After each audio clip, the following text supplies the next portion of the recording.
Hello दोस्तों, बहुत बहुत स्वागत, अभिनंदन एक बार फिर से आरडीएफ जीएस गुरु में। दोस्तों, हम UP triple S C PET के लिए किरण की बुक से प्रैक्टिस टेस्ट कर रहे हैं। ठीक है, तो प्रैक्टिस टेस्ट का टेस्ट नंबर 8 का पार्ट 1 है ना, हम शुरू करेंगे आज। तो क्या है, पहला है इतिहास। अगर देखो आपको पीडीएफ इसका चाहिए तो मैं इसी नाम से आरडीएक्स जीएस गुरु नाम से टेलीग्राम चैनल पे पीडीएफ डाल रहा हूँ और उसका आंसर डाल रहा हूँ। तो अभी 7 तक डाल दिया है मैंने, 7 टेस्ट तक।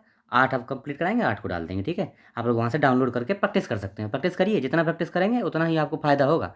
आप इसको एग्जाम में देखेंगे भी। चलो शुरू करते हैं। तो पहला क्वेश्चन है, कौन सा प्राचीन ग्रंथ दार्शनिक ग्रंथ माना जाता है? तो कौन माना जाता है इनमें से? उपनिषद।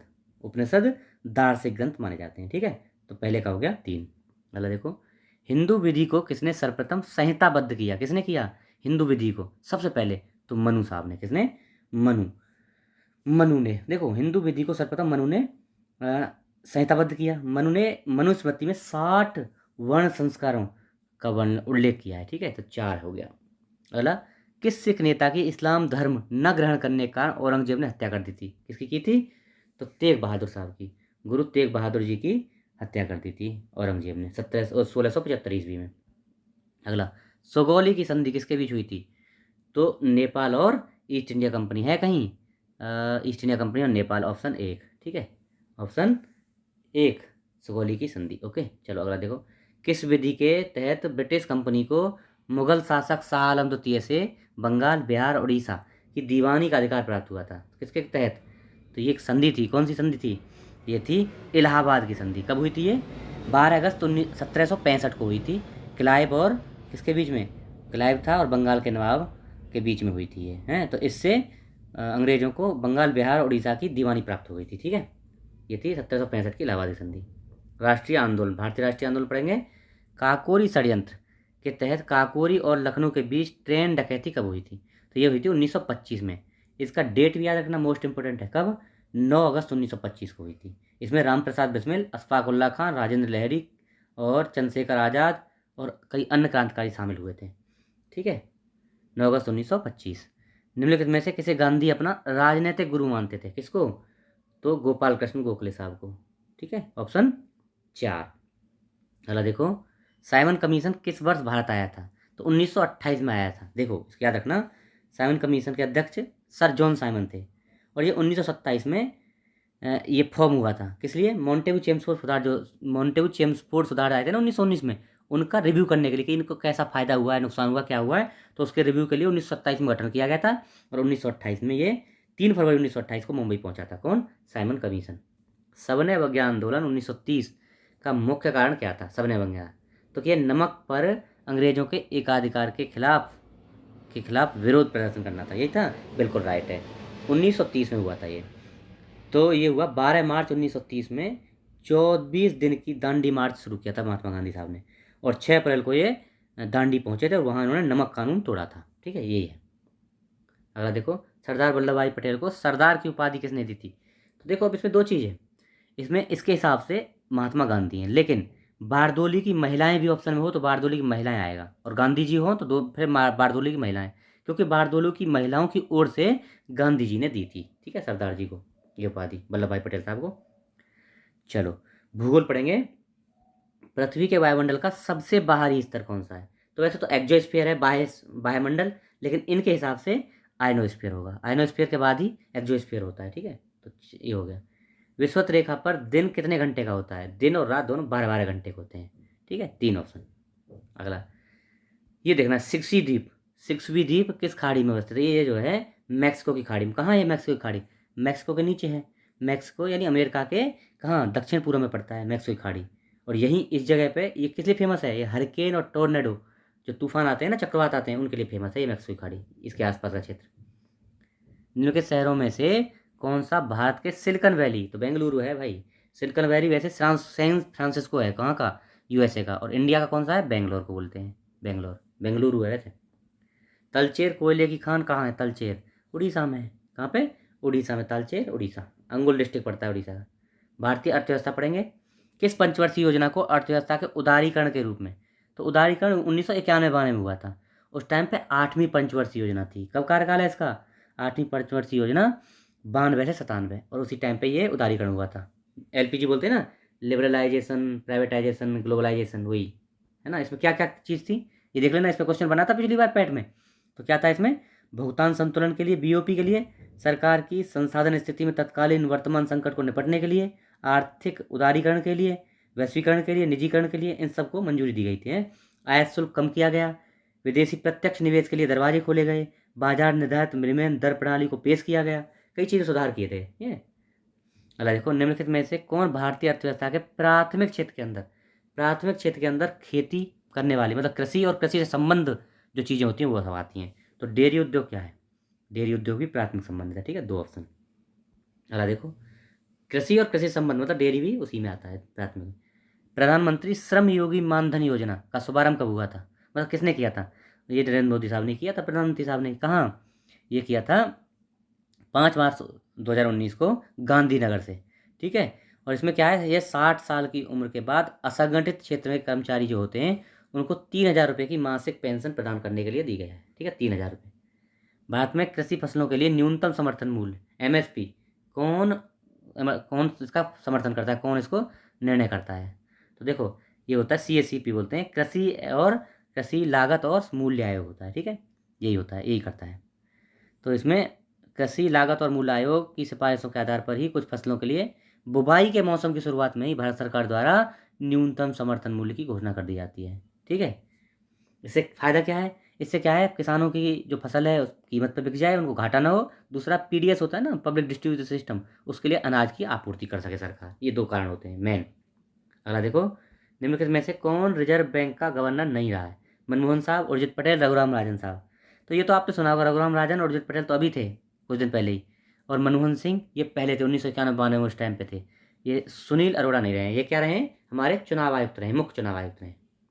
भारतीय संविधान एवं लोक प्रशासन पढ़ेंगे। निम्नलिखित में से किस संवैधानिक संशोधन के माध्यम से शिक्षा के अधिकार को मौलिक अधिकार, तो 86वां संविधान संशोधन था 2002, उसके लिए उसमें बनाया गया शिक्षा का अधिकार, संवैधानिक अधिकार। इसमें 6 से 14 वर्ष के आयु के बच्चों को निःशुल्क और अनिवार्य शिक्षा दी जाएगी, ये बोलता है। संविधान का 356वां अनुच्छेद संबंधित है किससे, आपातकाल से, आपातकाल से संबंधित है कौन सा, 356। इसमें क्या है, राष्ट्रपति को यह लगे कि संवैधानिक तंत्र फेल हो गया है राज्य में, तो वो लगा सकता है क्या, राष्ट्रपति शासन। महाभियोग के द्वारा किसे ऑफिस से हटाया जाता है, तो राष्ट्रपति जी को। महाभियोग अनुच्छेद 61 में बताया गया है कि राष्ट्रपति को महाभियोग द्वारा उसके पद से हटाया जा सकता है, और ये संसद के दोनों सदनों में, लोकसभा राज्यसभा में विशेष बहुमत से, 2/3 बहुमत से पास होगा, ठीक है। अगला, नौकरियों और शिक्षण संस्थानों में समाज के कमजोर वर्ग के लिए आरक्षण उपलब्ध कराने हेतु केंद्र सरकार को संविधान का कौन सा प्रावधान अधिकार है, तो अनुच्छेद 16 बोलता है ये बात, ठीक है, 16 में बोलता है, 16 का भी 4 है। अनुच्छेद 16(4) राज्य द्वारा पोषित सहायता प्राप्त शिक्षण संस्थानों में केवल धर्म, मूलवंश, जाति, भाषा एवं इनमें से किसी भी आधार पर उनको किसी व्यक्ति को वंचित नहीं किया जाएगा, ये बोलता है 16 का 4। अच्छा, इसी के तहत सरकारी सेवा में नियुक्ति या पदों के लिए विशेष आरक्षण का भी प्रावधान किया गया है। अनुच्छेद 16 खंड 4, इसमें वह व्यक्ति जो धर्म, मूलवंश, जाति, लिंग, जन्म स्थान या उद्भव या इनमें से किसी आधार पर वंचित नहीं हो सकता, यह बात बोलता है। इसके अतिरिक्त सामाजिक और शैक्षणिक रूप से पिछड़े वर्गों के लिए राज्य विशेष उपबंध कर सकेगा, ये बोलता है अनुच्छेद 15 का 4। इसके तहत ओबीसी के लिए 340, अनुच्छेद 340 के तहत ओबीसी के लिए क्या बनाया गया, आयोग बनाया गया है, ठीक है। इसी में अगला, पंचायती राज व्यवस्था में पंचायत समिति का गठन किस स्तर पर होता है, तो पंचायत देखो ग्राम से ऊपर और जिले से नीचे, तो किस पर होती है, ये होती है ब्लॉक लेवल पर, है ना। ऑप्शन 1 हो जाएगी, ब्लॉक लेवल पर पंचायत समिति ब्लॉक लेवल पर, ग्राम स्तर से ऊपर होती है। देखो त्रिस्तरीय पंचायती राज हमारे भारत में चलता है, इसमें पंचायत समिति तहसील या ब्लॉक लेवल पर, तहसील या ब्लॉक लेवल पर पंचायत समिति। अच्छा, उसके बाद स्थानीय सरकारी निकाय है, और तहसील तालुक स्तर पर पंचायत परिचालित करती है पंचायत समिति। तहसील के गांवों को विनियमित या नियंत्रित करते हैं, जो कि एक साथ मिलकर विकास खंड कहलाते हैं। गांव देखो, पंचायत समिति, ग्राम पंचायत ग्राम परिषद पे, और जिला परिषद जिला बोर्ड के माध्यम से, ये 3 बोर्ड होते हैं, ग्राम पंचायत, पंचायत समिति और जिला पंचायत, ये 3 होते हैं ना स्तर, ठीक है। अगला देखो, विज्ञान होता है वह पाठ्यांक जिस पर फ़ारेनहाइट और सेल्सियस दोनों पैमाने बराबर होते हैं, तो -40 डिग्री पर फ़ारेनहाइट और सेल्सियस दोनों बराबर होते हैं। इसके लिए एक सूत्र होता है, F = होता है C+13, और इसमें मल्टीप्लाई करना है 9/9 से, ठीक है। ये एक फॉर्मूला है, इसको कर लेना। चलो, सबसे अधिक अपवर्तनांक वाला आँख का अंग कौन सा है? तो ये तो एकदम लेंस है, एकदम क्लियर है। लेंस कौन सा? लेंस, ऑप्शन 3, ठीक है। चलो अगला देखो, निम्नलिखित में से बुझा हुआ चूना कौन सा है? तो CaOH2 का होल ट्वाइस बिल्कुल सही है। इसको क्या बोलते हैं? Calcium hydroxide. क्या है? कैल्शियम हाइड्रोक्साइड बोलते हैं, इसी को बुझा हुआ चूना बोलते हैं, ठीक है। अच्छा, इसका ये रंगहीन क्रिस्टलीय सफ़ेद पाउडर है, कैल्शियम हाइड्रोक्साइड, जिसे बुझा हुआ चूना कहते हैं। ये मिलाया जाता है तो प्राप्त होता है कौन सा? ये CaOH2 बोलते हैं ना, कैल्शियम हाइड्रोक्साइड। Calcium hydroxide. निम्नलिखित में से मानव शरीर का वह कौन सा अंग है जो इसमें जल के संतुलन के लिए उत्तरदायी है? जल संतुलन कौन करता है? तो भैया गुर्दे करते हैं, किडनी। तो क्लियर है एकदम। किडनी रक्त शोधन करता है, जो हमारे अंदर क्या होते हैं, जो जैसे यूरिया, अमोनिया, इस तरह के जो उत्पाद होते हैं ना, अपशिष्ट होते हैं, उनको अलग करता है। और जल का संतुलन करता है, ताप का भी नियंत्रण करता है, ताप को भी नियंत्रण, रक्तचाप नियंत्रण करता है, ठीक है। ओके, 3 हो गया। मानव शरीर की कौन सी ग्रंथि पीयूष ग्रंथि से हार्मोनों के रिसाव को नियंत्रित करती है? पीयूष ग्रंथि से, कौन सी ग्रंथि पीयूष ग्रंथि से हार्मोनों के रिसाव को नियंत्रित करती है? तो ऑप्शन नंबर है 4, हाइपोथैलेमस। हाइपोथैलेमस का संबंध शरीर की अंतःस्रावी व्यवस्था के साथ साथ मस्तिष्क के अन्य भागों से भी है। पीयूष ग्रंथि से हार्मोन के रिसाव को नियंत्रित करती है। मनुष्य शरीर में हाइपोथैलेमस ताप नियंत्रण। अच्छा, किडनी जो है वो जो है रक्तचाप नियंत्रण करती है, और ये हाइपोथैलेमस ताप नियंत्रण। देखना थोड़ा सा करेक्शन है, हाइपोथैलेमस से टेम्परेचर नियंत्रण होता है, ताप है, और किडनी से रक्तचाप नियंत्रण, ठीक है। 4 ऑप्शन हो गए। अंग्रेज पढ़ेंगे। एक विद्यालय में 20% विद्यार्थी 8 वर्ष से कम उम्र के हैं, ठीक है। 20%, तो 80% कौन से हुए? तो 20% 8 वर्ष से कम के, तो 80% हो गए 8 वर्ष और 8 वर्ष से अधिक के, है ना। 8 वर्ष के कुछ होंगे और 8 वर्ष से अधिक के कुछ होंगे, इन दोनों को मिलाकर 80% है, ठीक है। तो 8 वर्ष से अधिक उम्र के विद्यार्थियों की संख्या कितनी है? 8 वर्ष के विद्यार्थियों की संख्या का 2/3 है, जो कि 48 है। मतलब 8 वर्ष के विद्यार्थी हैं 48, और 8 वर्ष से अधिक के जो विद्यार्थी हैं वो कितने? इसका 48 का 2/3 नहीं बोल रहा है, तो 48 का 2/3 निकालना करो तो ये 32 आ जाएगा। यानी अब देखो, 48 तो हो गए 8 वर्ष के, 8 वर्ष के, और 8 वर्ष से अधिक उम्र के हो गए 32, और इन दोनों को मिलाकर हम बात कर रहे थे 80% है। तो 32 और 48 कितना हुआ? ये हो गया 80। और ये बोल रहे थे ये दोनों 8 वर्ष और 8 वर्ष से अधिक के कितने हो गए? 80 हो गए, और 80% ही हैं, तो मतलब 20% कितने हुए? ये विद्यार्थी 8 वर्ष से कम उम्र के कितने रह गए? तो ये कितने हो गए? 20 रह गए। तो 80 और 20 100, टोटल विद्यार्थी कितने हैं यही पूछा है। कुल विद्यार्थी कितने? 100 हैं, ठीक है। निकाल लेना इस तरह से। 2 अंकों की एक संख्या के अंकों का योगफल 15 है, उनका अंतर 3 है, तो वह 2 अंकों वाली संख्या क्या है? देखो इसमें दोनों ऑप्शन सही हैं, 1 भी सही है और 3 भी सही है। कैसे? 9 और 6 15 हो गया, और इसमें से 9 में से 6 गया तो 3 अंकों का अंतर भी आ गया। सेम यही है, 96 और 69। इसमें अगर ऐसे होता कि पहले अंक से अगर दूसरे अंक को माइनस करें तो 3 आता है, तो फिर आ जाती ये। अगर दूसरे अंक से या ऐसे बोलता इकाई के अंक से दहाई के अंक को माइनस करें तो 3 अंतर आता है, ये तो फिर ये हो जाती, ठीक है। इसलिए कि इसमें कुछ दिया नहीं है, दोनों ही आंसर हो सकते हैं इसमें। चलो, 3 संख्याओं के वर्गों का योगफल 138। एक बार में 2 संख्याएं लेते हुए उनके गुणनफल का योगफल 131। मतलब इसका मतलब ये है, मान लो एक्स वाई जेड 3 संख्याएं, तो इनके वर्गों का योग कितना है? X square plus y square plus z square 138 है। वहीं x y plus y z plus z x बराबर है 131। तो आपने एक फॉर्मूला देखा होगा, x plus y plus z का स्क्वायर क्या होता है? Whole square. X plus y plus z का होल स्क्वायर करेंगे तो क्या आता है? X square plus y square plus z square plus 2xy plus 2yz plus 2zx। तो 2 कॉमन लेके यही मतलब आ जाएगा। अब देखो उसको निकाल लेते हैं। तो x square plus y square plus z square, ये 138 दे ही रखा है, तो 138 तो आ गए। फिर आएगा हैं प्लस 2 कॉमन लेके, और वो आ जाएगा x y plus y z plus z x, ये 131 है। तो देखो 131 को 2 से भाग गुणा करेंगे तो 62 आ जाएगा, 162। तो 131 और 262, तो इनको जोड़ेंगे तो ये आ जाएगा 400 है। अब देखो क्या था, किसके बराबर 400 आया? ये आया x plus y plus z का होल स्क्वायर बराबर 400। तो क्या x plus y plus z बराबर क्या आ जाएगा? √400। इसका मतलब क्या होगा? 200, ये सॉरी 20, √400 का मान 20 आ गया। तो यही तो हमें पूछा था, उन संख्याओं का योगफल क्या तीनों का? तो 20 है, ये निकलना है, ठीक है। करके देखना इस तरह सोल्व। अला देखो, है 203 प्लस 107 का स्क्वायर माइनस 203 माइनस 107 का स्क्वायर। तो अब देखो ए प्लस बी का होल स्क्वायर और ये ए माइनस बी का होल स्क्वायर, और इसमें माइनस आ गया बीच में। तो अब इसको करना क्या होता है, ये पूरा A square plus B square plus 2ab, और ये हो जाएगा A square plus B square minus 2ab। अब ये माइनस से क्या होगा, आगे वाले का चेंज हो जाएगा, तो ये सब कट जाएंगे, ये यहाँ से +2ab और ये माइनस जो था ये भी +2ab, तो प्लस के 4ab हो जाएंगे, 4ab 2ab 2ab 4ab हो गए। तो ए बी का मतलब ए बी क्या है, 203 मल्टीप्लाई क्या 107 और 4 से और मल्टीप्लाई कर दो, तो इसका ऑप्शन करके देख लेना। 4ab का मतलब होगा 4 मल्टीप्लाई ए क्या है 203 मल्टीप्लाई 107, तो ये करके देखेंगे तो ये आएगा 86,884, बी ऑप्शन आएगा। ठीक है, निम्न संख्याओं, देखो ये है, ये क्या है, 6 6 है, मतलब 6√12 और ये घनमूल 4 और 4⁵ और ये √3, ये सब, तो इनका न्यूनतम पूछा है, इनमें से न्यूनतम कौन सा है इनसे। तो देखो इन सबको हम 12 रख लेते हैं, 12 रूट में रख लेते हैं सबको, 12 रूट में रखेंगे तो इसको 6 को 2 से मल्टीप्लाई करनी पड़ेगी, इतना ही इसके ऊपर पावर रख देंगे 12 के ऊपर। तो इस क्या कर सकते हैं, 12 रूट में रखेंगे तो ये हो जाएगा 144, 12√144 हो जाएगा।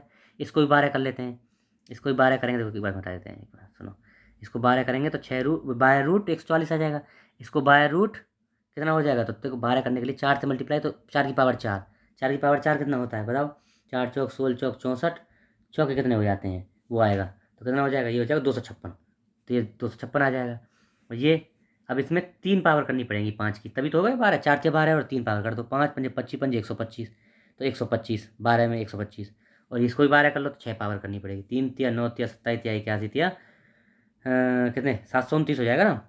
हाँ, तो ये करके पावर कितने करनी पड़ेंगे, 6 पावर करेंगे तो 729 आ जाएगा। तो अब सबसे छोटा पूछा है, सबसे छोटा पूछना है, तो ये हो गया 4 का वाला है ना, ये हो गया, मतलब ये वाला होगा सबसे छोटा। और बड़ा कौन सा हो गया भाई, 125 पे पावर 4 आ रही है ना, 12 125 आ रहा है अंदर में, और सबसे ज़्यादा कौन सा आ रहा है, सबसे ज़्यादा ये आ रहा था 12 में 729, 729, तो ये अगर बड़ा पूछा होता तो ये है बड़ा सबसे, छोटा पूछा है तो ये है, तो ऑप्शन 3। ठीक है, चलो बिना समय गवाए स्पीड से चलेंगे अभी। ठीक है, सामान्य हिंदी पढ़ेंगे। क्या है सामान्य हिंदी में, अब आपको ये बताना है, उसके उसके धन की निरंतर वृद्धि हो रही है किंतु उसके चरित्र का निरंतर क्या हो रहा है, पतन हो रहा है, ह्रास हो रहा है, अपोजिट बताना है, किंतु लग गया तो शुद्ध वर्तनी का चयन करना है। हस्तावलंबन ये होती है शुद्ध वर्तनी, क्या मतलब है इसका, इसका मतलब होता है सहारा, आश्रय, हस्तावलंबन। देवर शब्द का स्त्रीलिंग क्या है, देवरानी हो गया, देवरानी। अच्छा, इसको आपको क्या है, निम्नलिखित में से शुद्ध वाक्य चुनना है। दुर्घटना स्थल पर भारी भरकम भीड़ नहीं, दुर्घटना स्थल पर बहुत सारी नहीं, दुर्घटना स्थल पर भारी भीड़ जमा हो गई, ये लिखा जाता है। 3 ऑप्शन। ठीक है, ऑप्शन नंबर 3। अगला देखो, पैसे से ही आदमी की इज्जत है के लिए निम्नलिखित में से उचित लोकोक्ति का चयन करें। अपनी पगड़ी अपने हाथ, तेरी जैसी तेरी कावरी वैसे मेरे गीत, होनहार बलवान के होत चिकने पात, जर है तो नर नहीं तो खंडहर, ये है। ठीक है, ये होगा। सामान्य अंग्रेजी पढ़ लो। अब बताना आपको क्या, प्लूरल बताना है किसका, कौन सा जो जोड़ा है सिंगुलर एंड प्लूरल का सही है, सिंगुलर प्लूरल की फॉर्म सही नहीं है ना, इनकरेक्ट फॉर्म है।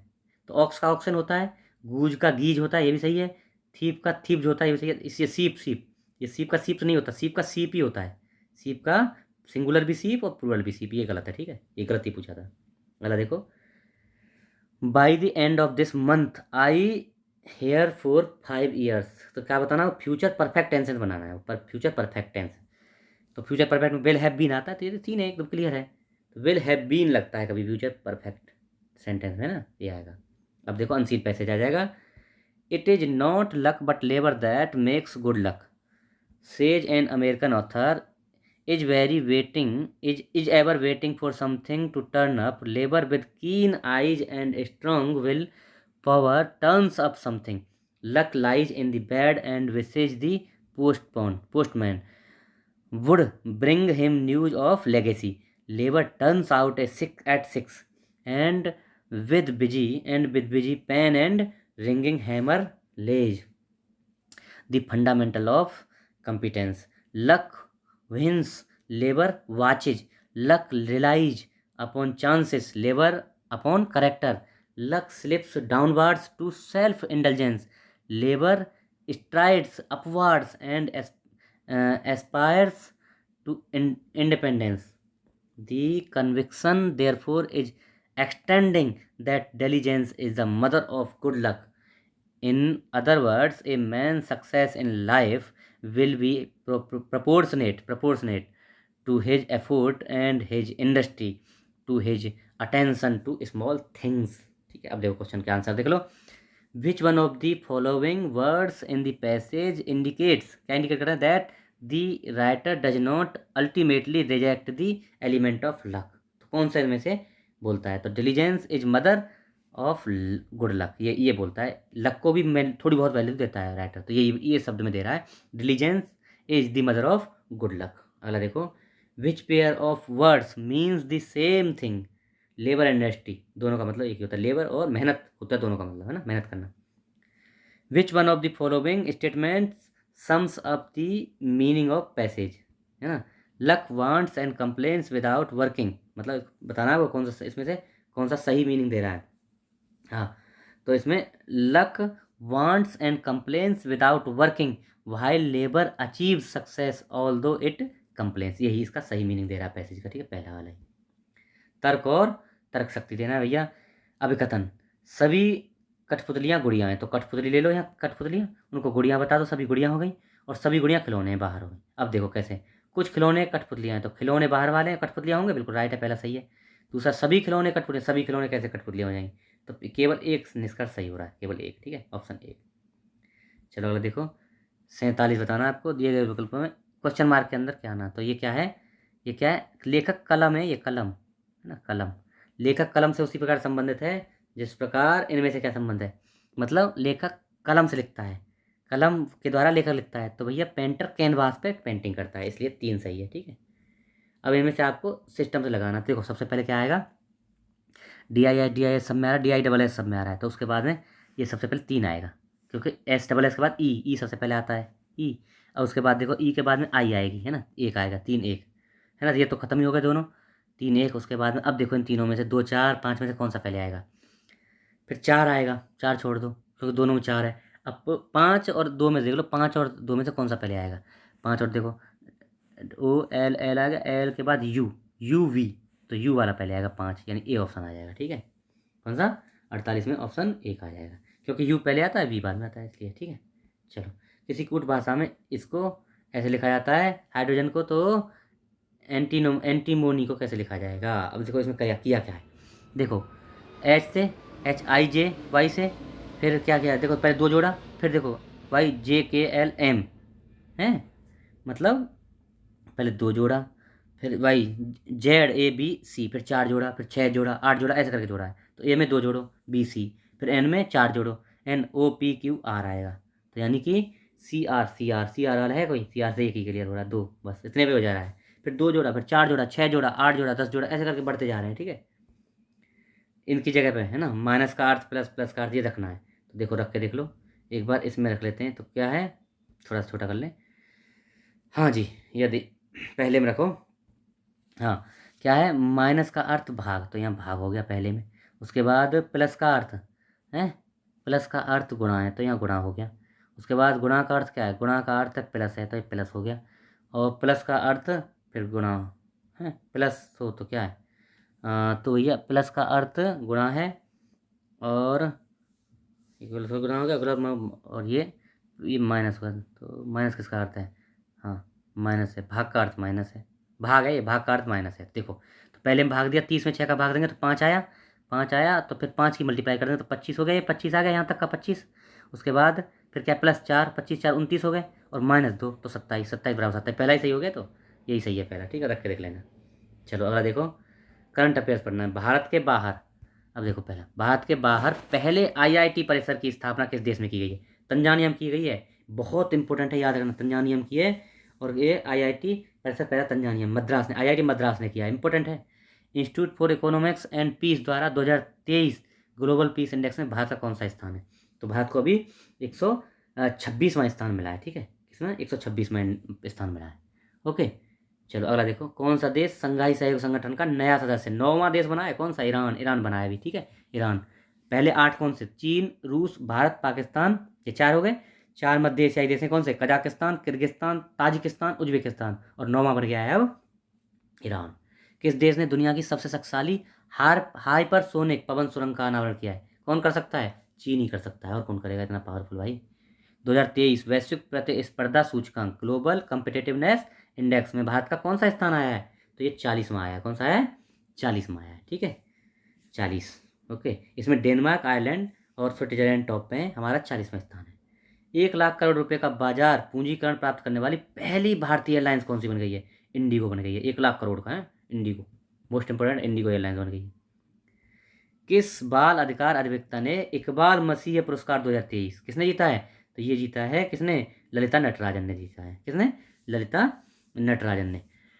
हाँ तो देखो ये चेन्नई की हैं ये ललिता नटराजन, इन्होंने कहाँ का? अमेरिका का श्रम विभाग का इकबाल मसीह पुरस्कार 2023 जीता है। ठीक है, अगला देखो, संस्कृति मंत्रालय ने किसे 2021 के गांधी शांति पुरस्कार 2021 का गांधी शांति पुरस्कार किसे मिला है? तो ये मिला है गीता प्रेस गोरखपुर को। ठीक है, इंपॉर्टेंट है, याद रखना। अगला देखो, किस देश ने साइलेंट वारकर परियोजना के तहत एक ही रॉकेट से, साइलेंट वारकर परियोजना के तहत एक ही रॉकेट से 41 उपग्रहों को प्रक्षेपित किया है, रिकॉर्ड बनाया है? तो ये भी चीन ने किया है, सॉरी रूस नहीं है, चीन ने किया है, चीन ने। ठीक है, ऑप्शन 3। भारत ने किस देश को हराकर एशियाई कबड्डी चैंपियनशिप, किसको? तो देखो भारत को कबड्डी में टक्कर देता है तो वो क्या, कौन है? ईरान है वो, है ना, ईरान को हराया है। सामान्य जागरूकता पढ़ना है। केरल में स्थित हाथी अभ्यारण्य है कौन सा इनमें से? गुरुवायूर मंदिर। ये गुरुवायूर मंदिर एक हाथी अभ्यारण्य है। ठीक है, कौन सा है? ऑप्शन 2 हो जाएगा। ठीक है, ये जगह बंदी नर एशियाई हाथियों की सबसे आबादी वाला प्रसिद्ध जगह है गुरुवायूर मंदिर। 3 इडियट फिल्म का पात्र पर आधारित है कौन सा? 3 इडियट में कौन सा? हुनसुक बांगड़ू था ना, हुनसुक बांगचू, बांगड़ू बांगड़ू 2, ऑप्शन 2। नहीं, हुनसुक, सोनम बांगड़ू किस पर आधारित है? वो सोनम बांगचू पर। सोनम बांगचू या बांगड़ू? ये है सोनम बांगचुक, सोनम बांगचुक पर आधारित है वो, हुनसुक बांगड़ू जो लिखा है सोनम बांगचुक है। ओके, 3। अगला, महारानी गायत्री देवी की सदस्य थी किसकी? स्वतंत्र पार्टी की। उस टाइम पे स्वतंत्र पार्टी थी एक। देखो थोड़ा सा समझ लो उसके बारे में। 1940 से 49 तक महाराजा सवाई मान सिंह की द्वितीय शादी की थी, द्वितीय शादी उनकी हुई थी, है ना, महारानी गायत्री देवी की मान सिंह के साथ। तो ये स्वतंत्र पार्टी की राजनीति बनी थी और उसी के तहत 67 से 71 तक भारतीय राष्ट्रीय कांग्रेस के खिलाफ रही थी ये। और ये जो है एमपी भी चुनी गई थी। ठीक है, स्वतंत्र पार्टी संबंधित थी। भारत का पहला 3D तारामंडल कहाँ स्थापित हो रहा है? मैंगलोर में। कहाँ पे? कर्नाटक में पड़ता है मैंगलोर, वहाँ पे स्थापित हो रहा है पहला तारामंडल। इसको बोलते हैं स्वामी विवेकानंद 3D तारामंडल। ठीक है, इसका व्यास है 18 मीटर। अगला देखो, भारत का सबसे बड़ा शोध रिएक्टर कौन सा है? तो कौन सा है? ध्रुव है, ध्रुव, ध्रुव है। अगला देखो, चैनल कौन सा चैनल अंडमान निकोबार द्वीप समूह को अलग करता है? तो 10 डिग्री चैनल, 10 डिग्री अक्षांश है ये, नॉर्थ, इसलिए उसको बोलते हैं 10 डिग्री चैनल। ठीक है, 10 डिग्री चैनल है ये। अगला देखो, सीरम इंस्टीट्यूट ऑफ इंडिया ने ओरल पोलियो वैक्सीन कब बनाई थी? 2013 में बनाई थी, 2013 में इसका शुरू की थी। ओके, अगला देखो, स्माइलिंग बुद्धा का कोड क्या था? भारत के प्रथम परमाणु परीक्षण कहाँ हुआ था ये इसका डेट याद रखना। इसका डेट है 18 मई 1974 को, पोखरण जगह है राजस्थान में। ये आर्मी की रेंज थी, वहाँ पे हुआ था। स्माइलिंग बुद्धा इसका कोड था। अगला, वर्ष 2011 में वर्ल्ड कप विजेता टीम भारतीय क्रिकेट टीम के कोच कौन थे? तो गैरी क्रिस्टन थे। 8 से 11 तक रहे थे कोच। निम्नलिखित में से कौन यूनेस्को की अमूर्त सांस्कृतिक विरासत में शामिल नहीं है? तो देखो, योग है, छऊ नृत्य है, कुंभ मेला है, ये सितार वादन नहीं है ना, पहला नहीं है। देखो इसमें 14 दिए हैं, इसमें और कौन कौन है थोड़ा सा देख लो, बहुत मोस्ट इंपॉर्टेंट है। कौन से हैं? वैदिक जप की परंपरा, कालबेलिया नृत्य राजस्थान का वो है, कुदियाट्टम केरल का संस्कृत रंगमंच है, मुड़ियेट ये भी केरल का रंगमंच अनुष्ठान है, ये सब हैं। संकीर्तन है मणिपुर का गायन ढोल, रामवन गढ़वाल हिमालय का धार्मिक त्यौहार है, थेरस है पंजाब के बर्तन का पारंपरिक पीतल तांबे का शिल्प है, छऊ नृत्य है पूरी भारतीय राज्यों में शास्त्रीय नृत्य छऊ नृत्य, लद्दाख का बौद्ध मंत्र है, जम्मू कश्मीर लद्दाख क्षेत्र में पवित्र बौद्ध ग्रंथ हैं, योग है, कुंभ है, ये सब है। ठीक है, तो आज हमारा लेक्चर यहीं रोकेंगे। आशा है आपको पसंद आएगा। अगर नए हैं चैनल पर सब्सक्राइब कर लीजिए, लोगों को बताइए, शेयर करिए और थोड़ा सा हेल्प करने में, इसको बढ़ाने में हेल्प करिए। ठीक है, आशा है आपको पसंद आएगा। बहुत बहुत मेहनत कर रहा हूँ मैं इस पर, आप भी थोड़ी हेल्प करिए। Okay, thank you so much. जय हिंद।